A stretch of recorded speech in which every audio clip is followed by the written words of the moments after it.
Disability Inclusive Disaster Preparedness in New South Wales, enabling local community resilience through collaboration. Disability Inclusive Disaster Risk Reduction, or DIDRR, means making sure the needs and voices of people with disability are included in disaster management. To ensure community resilience, people with disability need to be included from the beginning of emergency management planning. DIDRR covers all 4 phases of disaster risk management: prevention, preparedness, response, recovery. My name is Cheryl Lurley and I'm the Disability Support Coordinator for the Mid-North Coast for Life Without Barriers. I have a fairly big area. I go down to Gloucester, Foster, Albar, all of those areas, up as far as Port Macquarie. We look at a lot of people with lots of different disabilities, some physical, some intellectual. We also have people with mental health issues, people that don't often leave their home, so we support them by taking shopping in, by just supporting them in their home. There are 4 DIDRR principles: accessibility, participation, collaboration, non-discrimination.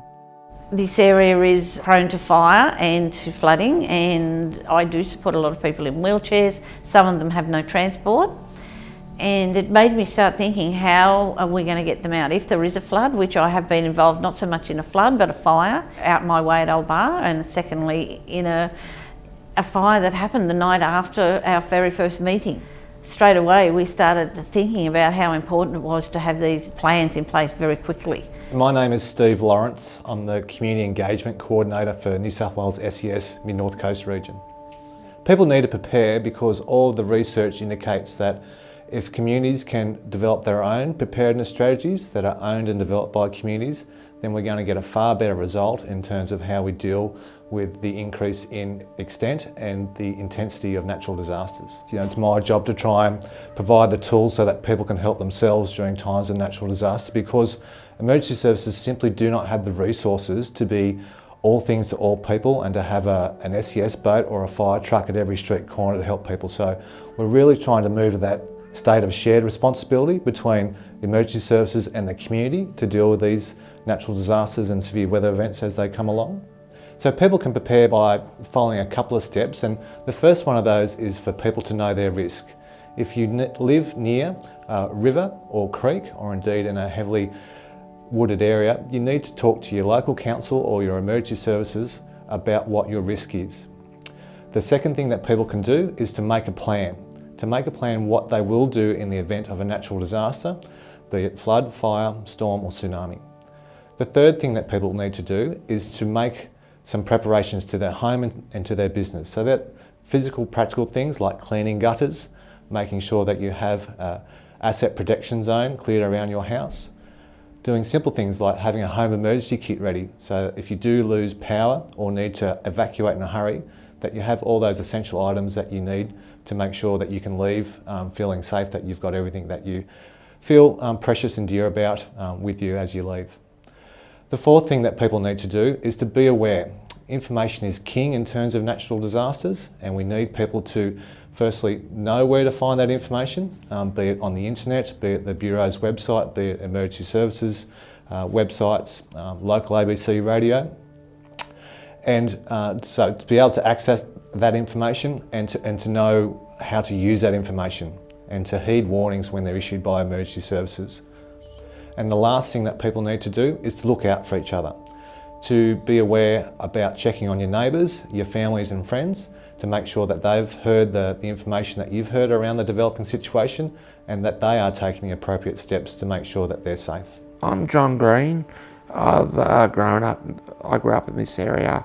Being a farm boy, I joined the rural bushfire brigade, and then I worked around electricity. Something I learnt when I was growing up, if you had a farmer from the area or someone who knew the local area, that was a really major tool for us. Getting local knowledge is a big thing. I think it's important for all people in the community, whether they have a disability or not, to be aware of their own internal resources. So what are the things that they can draw upon in terms of that preparedness stage, and indeed the response and recovery stages as we go through a severe weather event, because that'll help them to put together their plan It'll highlight what they can do, and it'll also highlight what they may need help in doing. You've definitely got to have risk assessments and understand where you are. Floods are very devastating in their own way, bushfires in their own way.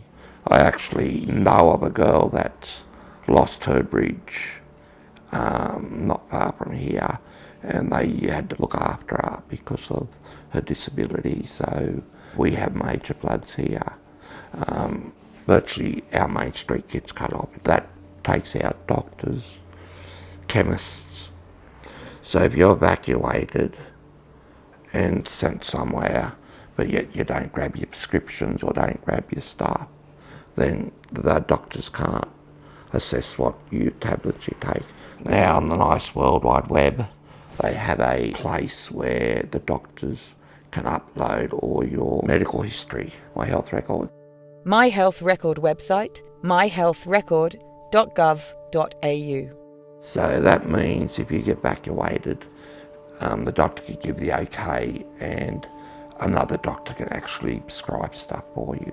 When we have our network meetings, it's really still only between the disability services, the SES and the police force and the ambulance and other networks in our area that would be really involved in this. They're not at our meetings. So I think that sort of thing would maybe need to happen a lot more. We need to be able to bring it up with our council and push our council to say, you guys need to be on board with this, and like it's the place to start. Collaboration in the community is really, really important in bringing out the community assets. So what are the things that the community currently has that they can use to improve preparedness, response and recovery? And I think every community has those hidden gems, and I think the benefit of this project has been bringing people together to start that conversation and to look at ways that we can continue the conversation around providing the community with the information that they need to become better prepared and therefore deal better with the response and recovery phases of severe weather and natural disasters. We need to have not only our plans in place for every client, but for our community. It's not really only just for people with disabilities or mental health issues or the people support. It really should be something in a community that everybody is aware of. Organisations are quite strong individually, but again, when they're all pulled together and given a goal to work together collaboratively with, I think that's where we can really see some opportunities for some real change in the area. And it's not only the people you work for. We might live next door to a group home that is run by another provider. We need to be able to do that sort of thing without thinking, oh, you know, does our policy allow that sort of thing? Are we able to go and support someone else from another service? You know, the 2 workshops have absolutely been fantastic. I think a lot of people's learnt a lot about disabilities. The disability people's learnt a lot about what the SES does and what they can provide you.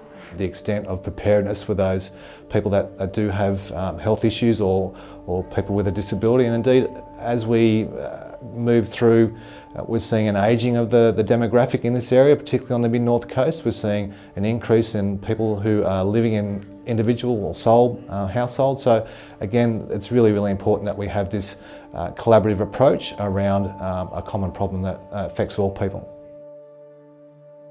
For more information about the New South Wales DIDRR project, visit sydney.edu.au/health-sciences/projects/DRP/projects/projects.shtml.